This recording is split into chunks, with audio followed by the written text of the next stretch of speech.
Salut les amis, c'est Frère DFPV, j'espère que vous allez bien. Alors aujourd'hui on se retrouve pour une nouvelle vidéo. Donc aujourd'hui ça va être une vidéo présentation. Aujourd'hui je vais vous présenter la version 2 du petit adaptateur SpeedyBee.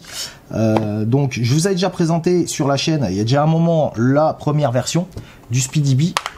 Voilà, donc je sais pas si ceux qui me suivent depuis un moment maintenant de vous en souvenir. Voilà, je vous avais présenté celui-ci. Donc en fait c'est un petit adaptateur qui va venir permettre de régler vos paramètres dans votre FC sur le terrain sans avoir besoin d'un ordinateur. Donc c'est super pratique, ça fonctionne avec un téléphone, donc un GSM, un smartphone, et en fait donc la première version ici qu'il y avait, elle fonctionnait en Bluetooth, donc en fait se connecter sur le téléphone en Bluetooth, et ça permettait de venir faire les réglages de votre FC sous Betaflight. Donc vous avez toute l'interface Betaflight comme sur un PC, et ça permettait de venir faire les réglages de Betaflight sur votre smartphone, sur le terrain directement. Sauf que en fait la première version ici était compatible uniquement Betaflight et rien d'autre. Ici, donc là j'ai reçu la deuxième version donc du SpeedyBee adapteur. Donc comme vous voyez le packaging, donc c'est déjà beaucoup plus gros. Donc à l'intérieur, hop, ici, qu'est-ce qu'on a? Ici à l'intérieur on a une petite notice, voilà, un petit diagramme de connexion. Bon, un petit truc classique. Et ici on se retrouve avec l'adaptateur et ici un câble.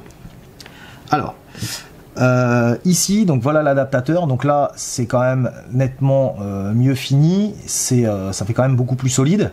L'adaptateur ici pour l'alimenter, ici donc il n'y a plus de câble, en fait c'est directement, on a une prise XT60 ici, et en dessous on a une petite prise PH là, alors ça c'est, je sais pas si c'est une PH1 ou PH2, en fait c'est les petites prises pour les lipo 1S. Donc en fait celui-ci s'alimente de 1 à 6S, voilà, donc ou XT60 ou une petite lipo 1S, donc ça fait le job. De l'autre côté on a deux ports micro USB ici qui vont nous permettre de venir se relier à l'AFC, et on a bien évidemment un câble ici, voilà, double micro USB pour venir le brancher sur l'AFC. Donc ce qui est pratique aussi sur celui-ci, donc c'est que si vous n'avez pas envie de vous trimballer avec ça, avec toute la boîte dans le sac, il est possible, voilà, de venir en fait brancher, hop, le câble, voilà, et en fait ça vous fait voilà, comme un espèce de porte-clés, voilà. Donc ça tient vraiment bien, et ça fait voilà, donc vous pouvez le trimballer comme ça, l'accrocher, voilà. Vous avez votre adaptateur qui est prêt à être utilisé. Alors grosse nouveauté de cette version 2 par rapport à la version 1. Donc comme je vous ai dit, la version 1 compatible uniquement Betaflight. Voilà, celle-ci est compatible Betaflight et EmuFlight. Donc ils ont implémenté EmuFlight dedans. Donc voilà, et celle-ci maintenant il y a des nouvelles features qui sont vraiment extrêmement intéressantes par rapport à la version 1, et du coup en fait vous allez voir que avec cette version 2 vous pouvez carrément vous affranchir totalement d'avoir un ordinateur avec vous pour faire vos réglages de quad. Même à la maison, je sais que j'ai beaucoup de messages sur YouTube en commentaire ou en message privé sur Facebook. Il y a beaucoup de gens qui sont embêtés en fait avec les drivers DFC, donc c'est vrai que ça des fois c'est compliqué. Les drivers DFU, donc pour venir flasher les FC, beaucoup ont des problèmes et n'arrivent pas à flasher leur FC parce que l'ordinateur ne reconnaît pas les drivers DFU. Donc ça c'est vrai que c'est un souci. Après ça se règle relativement facilement, donc en téléchargeant un petit logiciel, mais avec cet adaptateur en version 2 vous n'aurez plus ce souci, puisque en fait vous n'aurez plus besoin d'ordinateur, vous avez juste besoin de ça, d'un smartphone et d'une lipo, et le tour est joué. Voilà, alors tout de suite on va faire une petite démonstration. Donc là j'ai pris pour vous montrer, donc j'ai un quad, donc ça c'est un quad maison, donc une construction maison avec une frame maison faite par moi-même. Donc là ici j'ai une FC, donc c'est une Matek ici F, c'est une Bamba tout simplement, hein, une Bamba MK1, donc c'est pas la MK2, c'est les premières. Elle est flashée sous EmuFlight, celle-ci, et en fait on va voir tout simplement comment ça fonctionne. Donc là hop, on met notre petit câble dans une des prises ici micro USB.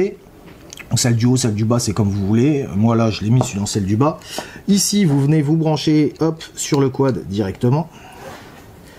hop, ici, et ici en fait vous allez venir plugger donc une lipo. Donc là moi j'ai mis une lipo 3S, voilà, je vous rappelle ça prend de 1 à 6S. Donc là hop, donc ça prend, ça clignote, voilà, donc ça clignote rouge, ça veut dire que c'est alimenté.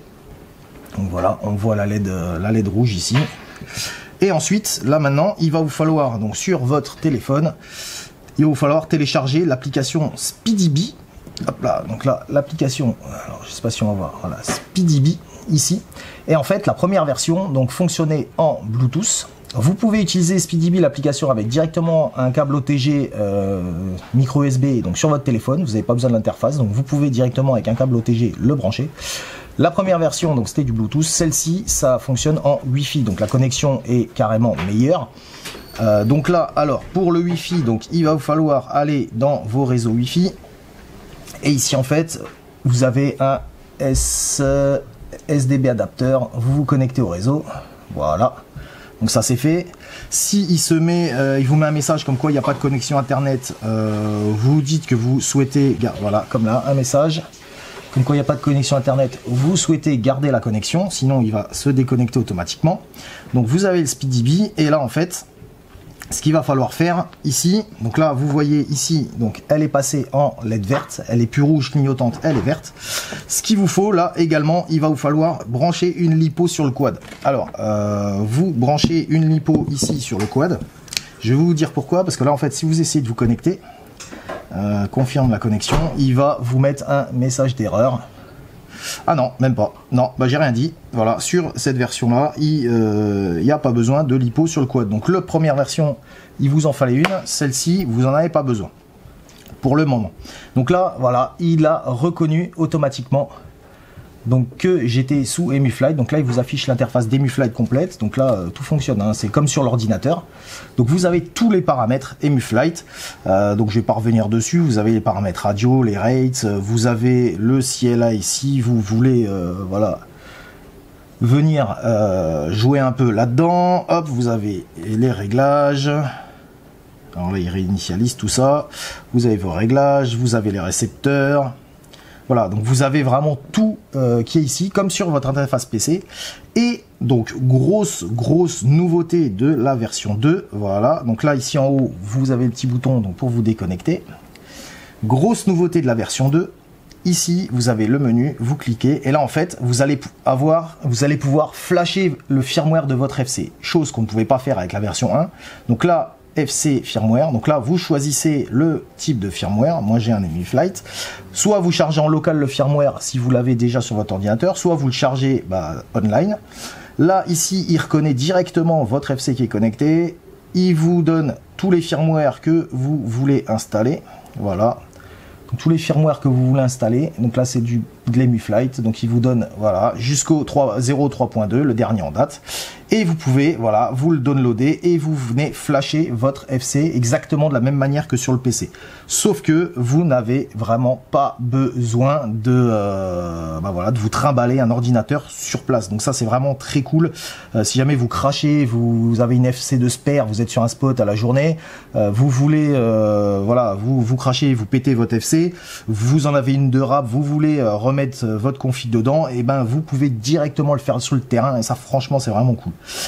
Autre nouveauté qu'il y a également, il y a la possibilité d'aller donc régler vos ESC sous BLLI. Alors par contre là il va vous falloir, comme sur ordinateur, il va vous falloir une lipo pour venir donc la mettre sur le quad pour accéder à BLLI. Bien entendu, quand on configure un quad, que ce soit BLLI, EmuFlight, Betaflight, je vous recommande, et on le dira jamais assez, d'enlever vos hélices. C'est vraiment super important, ça vous évite de prendre le quad dans la tronche et ça peut être très grave.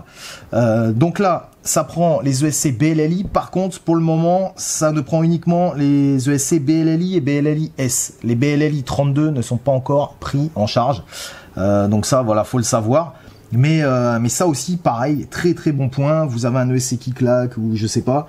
Vous êtes sur le terrain, vous voulez changer votre ESC parce que votre ESC parce que vous en avez en spare.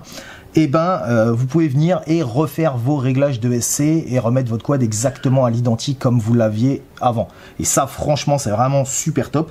Donc là, si vous voulez, on va faire un petit essai. Donc là, pour ce faire, il faut une voilà, il vous faut une lipo à mettre donc sur le quad. Donc il risque de sonner parce que voilà. Donc là, hop, vous venez, vous faites start, on est en Wi-Fi, vous confirmez la connexion. Et là, il se charge, donc il initialise. Alors, il vous met un message d'erreur comme quoi il faut enlever les hélices voilà, avant toute intervention et qu'il faut alimenter vos ESC. Donc là, on vient de le faire en mettant une lipo dessus et on fait read. Voilà, et là en fait vous avez tous vos paramètres de vos ESC, voilà. Donc là vous avez la totale, et ça franchement ça c'est vraiment top. C'est vraiment un des gros plus par rapport à l'ancienne version. C'est vraiment le top. Donc là hop, voilà, je déconnecte, voilà, j'enlève le quad. Et enfin voilà, je déconnecte. Donc là en fait voilà, SpeedyBee, la version 2. Donc franchement vraiment très très bon petit adaptateur. Ici vous avez aussi la possibilité, donc vous avez de faire une caméra firmware upgrade. Alors je vous dirais franchement get data, je ne sais pas du tout ça correspond à quelle caméra. Il n'y a rien de précisé. Donc c'est une fonction qui est déjà dedans. Ici vous avez une One Touch configuration aussi, ça aussi c'est nouveau. Donc là en fait c'est pour certains quads donc de la marque Diaton et de la marque Ishin. Donc chez Diaton, donc c'est vraiment des vieux quads hein, qu'il y a dedans. Ishin, on retrouve le Tyro 99, voilà, qui est pas très ancien. On retrouve le X220S et on retrouve le X220. Et là en fait ça permet directement de venir se connecter et d'avoir voilà, on a directement les réglages d'usine, et en fait voilà, c'est beaucoup plus simple pour paramétrer votre quad à la première utilisation. Vous avez juste en fait à sélectionner ici le type de récepteur que vous utilisez. Donc il suffit que vous achetiez un quad comme ça, vous branchez, tac, ici vous choisissez si vous avez du FrSky, Futaba, E-Tech, voilà, vous choisissez votre récepteur et en fait vous vous connectez et en fait il va venir pré-paramétrer votre quad directement. Donc ça pour les débutants franchement c'est aussi un super bon point. Donc voilà, bah écoutez les amis, c'est tout donc pour la présentation de ce petit adaptateur SpeedyBee adaptateur V2. Franchement c'est vraiment un super produit, ça vaut pas cher. Je crois que c'est dans les je crois que c'est même pas 20 € il me semble, chez Banggood. Comme d'habitude je vous mettrai un lien dans la description si vous souhaitez le commander. Franchement c'est un petit outil, il faut vraiment pas s'en passer, c'est vraiment très cool. Alors ça ne prend que Betaflight et MuFlight, ça ne gère pas ce qui est Kiss et voilà, Flight One, Falco X. Bon après ça reste, les deux firmware là restent quand même voilà, assez exclusifs et voilà, sont pas très répandus. La majorité des gens volent en Betaflight ou en EmuFlight, donc franchement ça fera vraiment le job. Vous avez vraiment plus besoin d'emmener votre ordinateur avec vous sur spot pour en cas de problème refaire vos réglages. Là vous faites tout directement avec ça et votre smartphone, et ça c'est vraiment un gros plus. Surtout les nouvelles fonctions donc pour flasher les FC et accéder donc à BLLI. Dommage que pour l'instant BLLI 32 n'est pas accessible. C'est voilà, ça ne fonctionne pas maintenant. Voilà, avec un BLLI S il n'y a pas de souci, donc voilà. Donc bah écoutez les amis, c'est tout pour cette vidéo. Merci à vous encore de me suivre toujours plus nombreux, ça fait vraiment super plaisir. Et je vous dis à très vite pour une prochaine vidéo. Ciao ciao.